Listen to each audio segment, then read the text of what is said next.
भयंकर शो जिसमें अंजना ओम कश्यप बोलती हैं दुनिया भर की, मतलब अपनी रगड़ी अंदाज में कथा बांटती रहती हैं अंजना ओम कश्यप। हालांकि आरोप इन पर हैं कि मुजरा जो है खबरों का, इनसे बढ़िया कोई नहीं कर सकता भारतीय जनता पार्टी के पक्ष में।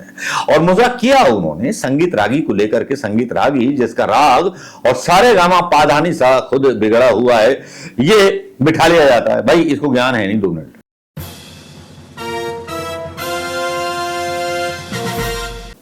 खलनायक खलनायक खलनायक खलनायक हूं मैं, कोई नायक नहीं। जी हां, इसी तरह से एक मुद्दा हरियाणा चुनाव में और जम्मू एंड कश्मीर के चुनावों में छा गया। गाना वो याद आने लगा फिल्म खलनायक और संजय दत्त का। जी हां, जिसमें कहा था नायक मतलब नायक नहीं खलनायक हूं मैं। उसी तरह से मोदी जी के दीदार वाला कुछ इस तरह से हो गए कि वो नायक की जगह खलनायक बन चुके हैं हरियाणा की उस जनता के लिए जिस जनता ने बहुत मतलब जम के आशीर्वाद दिया था। वो जनता हरियाणा की कब बैरी हो गई उनके उन कर्मों से, जो कर्म उन्होंने दिल्ली बॉर्डर पर किसानों के साथ किए, वो कर्म जो खट्टर सरकार ने उन किसानों और लोगों के साथ किए, वो खट्टर जो कार्यकर्ताओं से मिलने तक ना जा पाए, वो आरोप लगाते रहे एज मिला। और यहां सबसे बड़ी गलती कर दी खलनायक ने कि एक अपने नेता को बचाने के चक्कर में, उसका इस्तीफा बचाने के चक्कर में उत्तर प्रदेश की राजनीति को देखते हुए हरियाणा की एक बेटी की बेइज्जती करवा दी, उसको पदक से महरूम करा दिया। ये मुद्दे कोई आखिरी नहीं थे, मुद्दे हरियाणा के लिए अग्निवीर को लेकर भी थे। और यहां पर बहुत सदी हुई बाजी राहुल गांधी ने खेली। राहुल गांधी ने सदी हुई बाजी जलेबी से शुरू की और जलेबी भाई ने जो था प्रधानमंत्री मोदी जी के पूरे तंत्र को नष्ट भ्रष्ट कर दिया। पूरे विदेशों में बदनामी होगी प्रधानमंत्री मोदी जी के भक्तों की और सपोर्टरों की, जब बताया गया कि भैया फ्रोजन जलेबी भी जाती है, अमेरिका तक जाती है, उसको केवल ओवन में 2 मिनट गर्म करो, निकाल लो। अब यहां पर चुनाव आकलन आ रहे हैं आज के मतदान के बाद कि कौन जीतेगा कौन हारेगा। यहां अलग अलग मीडिया अपने अलग अलग हिसाब से अपना सारा रायता फैला रहा है, लेकिन ये पहली बार हो रहा है मेरे भाई बहनों कि यहां पर जो है सुप्रिया श्रीन का, पहले मैं ट्वीट आपको पढ़ देता हूं।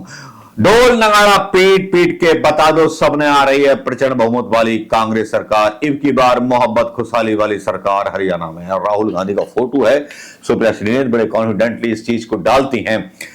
बुरी न्यूजों के बारे में आज बात करेंगे, लेकिन बात करेंगे अपने दूसरे वीडियो में, क्योंकि बुरी न्यूज़ें भी हैं हमारे मुल्क में। बुरे के अलावा मतलब निकलता नहीं है ना, जहां खलनायक होगा वहां नायक होगा, नायक नहीं खलनायक हो में, तो खलनायक तो बन गए प्रधानमंत्री मोदी जी हरियाणा की जनता के और जम्मू एंड कश्मीर की जनता के, जहां पर वो चुनावों की बिसात में बहुत पीछे पिछड़ते हुए नजर आ रहे हैं। वो अपने वादों की बिसात में और झूठ बोलने की बिसात में बहुत पीछे पिछड़ते हुए नजर आ रहे हैं। उनके झूठ को फैलाने में नाकामयाब ये गोदी मीडिया बाकी नाकामयाब नजर आ रहा है। अरे गिराओगे क्या हमारी हस्ती, हमने बहुत देखे हैं तुम जैसे, गिराओगे क्या हमारी हस्ती, देखे तुम जैसे बहुत हमने, बस हम रहेंगे तुम रहोगे।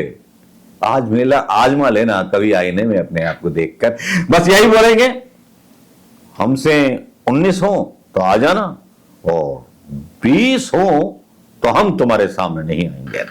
बात यही खत्म नहीं होती, लेकिन यहां पर जो भी पोल आ रहे हैं मीडिया में, बड़े आश्चर्यजनक ऐसे पोल आ रहे हैं कि जो भारतीय जनता पार्टी को हरियाणा में महाहार दे रहे हैं। कुछ चैनल्स कांग्रेस को 62 सीटें दे रहे हैं, कुछ चैनल बीजेपी को 18 से 24 सीटें दे रहे हैं। जम्मू एंड कश्मीर में 23 से 37 सीटें, 23 से 27 सीटें मिल रही हैं।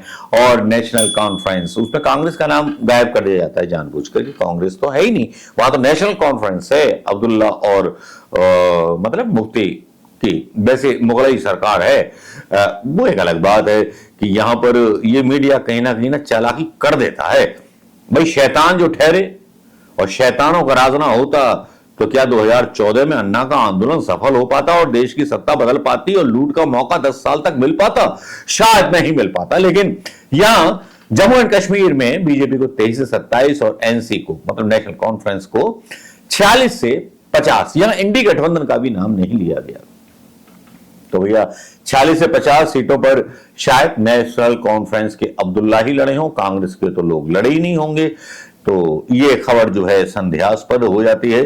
अब यहां पर शुरू में स्टार्ट होता है अंजना ओम कश्यप का शो, भयानक भयंकर शो, जिसमें अंजना ओम कश्यप बोलती हैं दुनिया भर की मतलब अपनी रगड़ी अंदाज में कथा बांटती रहती हैं अंजना कश्यप। हालांकि आरोप इन पर हैं कि मुजरा जो है खबरों का, इनसे बढ़िया कोई नहीं कर सकता भारतीय जनता पार्टी के पक्ष में। और मुजरा किया उन्होंने संगीत रागी को लेकर के, संगीत रागी जिसका राग और सारे गामा पाधानी सा खुद बिगड़ा हुआ है, ये बिठा लिया जाता है। भाई इसको ज्ञान है नहीं 2 मिनट, एक पैसे का ज्ञान नहीं है। इसको किसी इतिहास बिल के सामने अगर रख दिया जाए तो इतिहासकार इसको धो धो के पछाड़ देगा। ये प्रोफेसर नाम मात्र का संघ ने अपॉइंटेड कर दिया होगा किसी यूनिवर्सिटी में। जैसे आपने नाम सुना होगा कि राकेश सिन्हा नाम का व्यक्ति आता था, वो भी मतलब चेहरे पर नफरत, जो राहुल गांधी बोलते चेहरे पर नफरत दिखाई देती है लोगों के। तो ढोली के साथ ढोल बजा रही थी अंजना कश्यप संगीत रागी के साथ। मैं भी देख रहा था चुपचाप। पहले जम्मू एंड कश्मीर में बोलने लगी कि एनसी को 11 से 15 से सीट और बीजेपी को 27 से 31 seat Jammu and Kashmir region में आ जाएंगी। 43 सीट वहां पर हैं। तो काल भैरव नृत्य अंजना कश्यप बहुत अच्छा कर लेती हैं, तो उनको बहुत बहुत मुबारकबाद। लेकिन हजारों दिलों की बात, हरियाणा और जम्मू कश्मीर के लोगों की बात तो यह है कि जिस तरह से सोनम वांगचुक का बहिष्कार किया गया, उसका असर इस चुनाव में भी देखने को मिला। अभी क्या देखा है अभी और देखोगे, अभी क्या देखा है अभी और देखोगे जब प्रधानमंत्री मोदी जी को अपना बोरिया बिस्तर बांध करके देश से बाहर भागते हुए देखोगे। क्योंकि बहुत से ऐसे घटनाक्रम होने वाले हैं अंतरराष्ट्रीय स्तर पर जहां पर अदानी सबसे बड़े बैंकक्रप्ट साबित हो जाने वाले हैं। खैर ये न्यूज का सिलसिला दूसरा हो सकता है, लेकिन यहां जितने भी चैनल हैं वो ये बात डाल रहे हैं कि हरियाणा और जम्मू एंड कश्मीर में बहुत बुरी तरह से प्रधानमंत्री मोदी को हार मिल रही है। मैं बीजेपी इसलिए नहीं बोल रहा क्योंकि प्रधानमंत्री मोदी जी अपने नाम पर ही वोट मांगते हैं। हरियाणा में यही तो प्रॉब्लम हो गई यार। हरियाणा के लोग इतने बेवकूफ भी नहीं है। हरियाणा की ब्राह्मण सभा ने भी कांग्रेस को सपोर्ट किया। शांडिल्य जो अध्यक्ष हैं ब्राह्मण महासभा के, उन्होंने सपोर्ट किया। रोजगार के मामले में, रोजगार जैसे मुद्दे जहां भारतीय जनता पार्टी भूल जाती है, वहीं दूसरी तरफ योगी भी अपनी परेशानी से रूबरू हो रहे हैं। जिस तरह से अपराध देश में बढ़े हैं, जिस तरह से उनकी ठाकुर लॉबी पुलिस में जो है तैनात की गई है, उसके भी बड़े साइड इफेक्ट नजर आ रहे हैं। इन लोगों को लगता ही नहीं है कि कैसे मैनेज किया जाता है, कैसे राज किया जाता है। इन लोगों को आता ही नहीं है। इन लोगों को केवल अपने मुकदमे निपटवाने या कुछ लोगों को कुछ फायदा हो। हसरतें बदलती रहें ये जरूरी नहीं, बस कश्तियां बदलनी चाहिए। वो कश्ती इन हरामखोरों को चाहिए जिस कश्ती के उम्मीद हो किनारे लगने की। ज्यादा कुछ टाइट नहीं बोलना चाहूंगा, ज्यादा टाइट बोल दूंगा तो ज्यादा गड़बड़ हो जाएगी। गड़बड़ हो जाएगी तो सीबीआई सीआईडी की इंक्वायरी मेरे घर भी आ जाएगी।